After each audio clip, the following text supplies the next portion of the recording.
안녕하십니까? 인생의 복잡한 문제들을 말씀으로 단칼에 해결해주는 김종근 목사의 쾌도 남마입니다.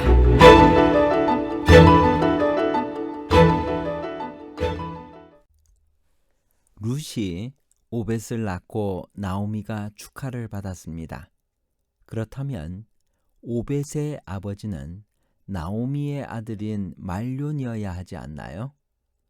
보아스 자신도 그 결혼으로 낳을 첫 아들은 말론의 대를 잇는 것인 줄 알고 기업 무르는 책임을 선택하지 않았나요? 그렇다면 오벳은 말론의 아들인가요? 아니면 보아스의 아들인가요? 말론의 아들과 보아스의 아들에 관한 복잡한 문제를 하나님 말씀의 가르침으로 명쾌하게 해결해 드리겠습니다. 왜 오벳은 말론의 아들이 아니라 보아스의 아들이라고 룻기에 기록되어 있나요? 룻기 4장 17절에서 22절까지 있는 말씀입니다. 그의 이웃 여인들이 그에게 이름을 지어주되 나오미에게 아들이 태어났다 하여 그의 이름을 오벳이라 하였는데 그는 다윗의 아버지인 이새의 아버지였더라. 베레스의 계보는 이러하니라.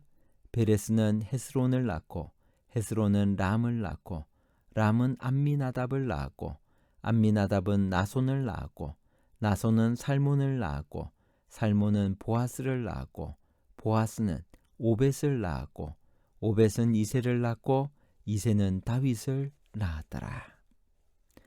룻기의 핵심 주제는 고엘 제도, 즉 기업 무르는 제도를 통해 아들 없이 죽은 자의 대를 이어주는 이야기입니다. 그래서 처음부터 아들 없이 죽은 자의 이야기가 시작됩니다. 엘리멜렉의 두 아들 말론과 기론이 모두 자식을 남기지 못하고 죽었습니다. 이런 황망한 상황에서 나오미는 말론의 아내였던 며느리 룻과 함께 베들레헴으로 돌아왔습니다. 그리고 기업 무르는 제도를 통해 룻이 보아스와 결혼하게 됩니다. 말론의 대를 이어줄 계대 결혼이 성립된 것입니다. 그리고 룻이 아들을 낳습니다. 그러자 나오미의 친구들이 나오미에게 아들이 태어났다고 그녀를 축하합니다. 나오미의 죽은 아들 말론의 대를 이어줄 아들이 태어났기 때문에 나오미에게 그런 축하를 해준 것입니다. 그 아들이 바로 다윗의 증조부인 오벳입니다. 그런데 룻기를 마무리하는 족보는 지금까지 진행되었던 계대 결혼과는 전혀 다른 내용으로 마무리됩니다. 그것이 바로 살몬은 보아스를 낳았고 보아스는 오벳을 낳았다는 기록입니다. 이 마지막 기록은 룻기에 나오는 가장 난해한 문제입니다. 나오미가 축하를 받았으면 오벳의 아버지는 당연히 말론이어야 하지 않나요? 보아스 자신도 그 결혼으로 낳을 첫 아들은 말론의 대를 잇는 것인 줄을 알고 기업 무르는 책임을 선택하지 않았나요? 그가 더 가까운 친척이 기업 무르기를 포기하고 최종적으로 자신이 그 책임을 수행하기로 선택할 때 성문에 함께 있던 장로들과 백성들에게 말론의 아내 모압 여인 룻을 사서 나의 아내로 맞이하고 그 죽은 자의 기업을 그의 이름으로 세워 그의 이름이 그의 형제 중과 그곳 성문에서 끊어지지 아니하게 하며 너희가 오늘 증인이 되었느니라고 하지 않았나요? 이 룻기 4장 10절에 그렇게 기록되어 있습니다. 정작 그는 계대 결혼의 의무를 충실하게 행했는데 왜 족보 기록은 말론이 아니라 보아스라고 기록되었을까요? 이를 어떻게 이해해야 할까요? 이 문제에 대한 해답은 바로 그때 그 보아스의 결정을 바라보았던 증인들의 반응에서 추측할 수가 있습니다. 그때 증인들은 보아스에게 이렇게 말했습니다. 룻기 4장 11절에서 12절. 우리가 증인이 되나니 여호와께서 내 집에 들어가는 여인으로 이스라엘의 집을 세운 라헬과 레아 두 사람과 같게 하시고 내가 에브랏에서 유력하고 베들레헴에서 유명하게 하시기를 원하며 여호와께서 이 젊은 여자로 말미암아 내게 상속자를 주사 내 집이 다말이 유다에게 낳아준 베레스의 집과 같게 하시기를 원하노라. 증인들은 먼저 룻에게 라헬과 레아처럼 되는 복이 임하고 그런 그녀를 통해 보아스에게 다말이 유다에게서 낳은 베레스의 집처럼 되는 복이 임하기를 빌어주었습니다. 이 축복의 의미가 무엇일까요? 우선 룻에게 라헬과 레아처럼 되기를 바란다는 말은 라헬과 레아에게서 이스라엘 전체의 지파가 나온 것처럼 룻이 그런 역할을 해주기를 원한다는 의미입니다. 그런데 그런 룻을 통해 보아스의 집이 다말이 유다에게서 낳아준 베레스의 집과 같이 되기를 바란다는 말은 세밀한 분석이 필요합니다. 우선 베레스가 어떻게 태어났는지 다시 한 번 더 살펴봅시다. 베레스는 며느리 다말이 시아버지 유다를 통해 낳은 아들입니다. 다말은 원래 유다의 장자 엘의 아내였습니다. 엘이 자식 없이 죽은 다음 그녀는 두 시동생 오난과 셀라로부터 남편을 위한 씨를 얻지 못합니다.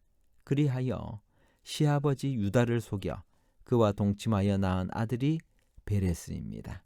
그러므로 계대 결혼의 원리에 의하면 베레스는 엘의 아들입니다. 유다도 엘의 동생 오난에게 내 형수에게로 들어가 아우된 본분을 행하여 내 형을 위하여 내 씨가 있게 하라고 명하였습니다.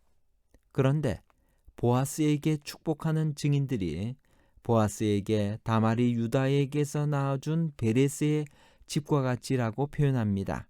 이 말은 베레스가 엘의 아들이 아니라 유다의 아들이라고 전제하고 있는 것입니다. 이것은 이후의 성경 기록에서도 마찬가지입니다.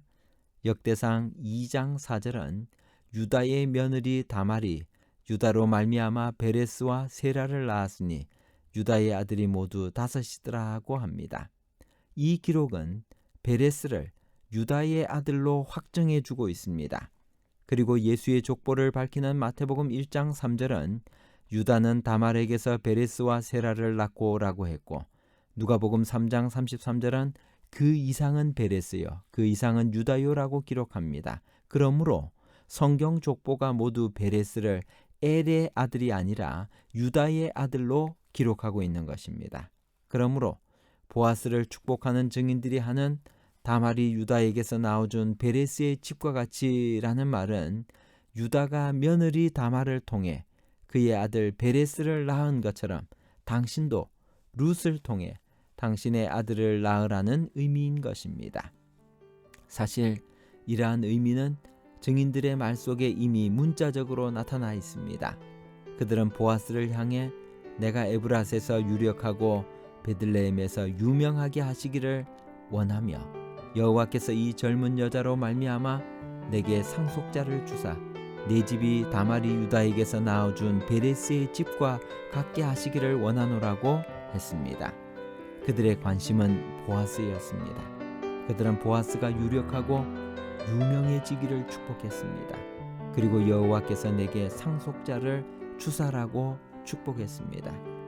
룻기 4장 18절의 족보는 베레스의 계보는 이러하니라고 시작합니다. 그것은 베레스의 집과 같이라는 축복이 어떻게 실제로 보아스를 통해 이루어졌는지를 보여주려는 것입니다. 그 결실이 다윗 왕입니다. 본문은 이것을 강조하기 위해 오벳을 다윗의 아버지인 이새의 아버지라고 소개합니다. 결국 오벳은 기업 무르는 제도에 의한 계대 결혼법에 따르면 나오미 집안의 아들입니다. 그러나 장로들을 비롯한 증인들의 축복에 의해 오벳은 보아스의 아들이 되었습니다. 룻기의 마지막 족보는 이 족보를 기록하고 있는 것입니다. 결론입니다. 첫 번째, 룻이 받은 축복은 모압 여인이라는 그의 운명을 극복하게 되었고 보아스와 결혼하여 유다 지파의 일원이 되었고 예수님의 조상이 되었습니다. 둘째, 오벳은 말론의 아들이 아니라 보아스의 아들입니다. 세 번째, 오벳은 기업 무르는 제도에 의한 계대 결혼법에 따르면 나오미 집안의 아들입니다. 그러나 장로들을 비롯한 증인들의 축복에 의해 오벳은 보아스의 아들이 되었습니다. 룻기의 마지막 족보는 보아스는 오벳을 낳았고라는 기록으로 끝납니다. 감사합니다.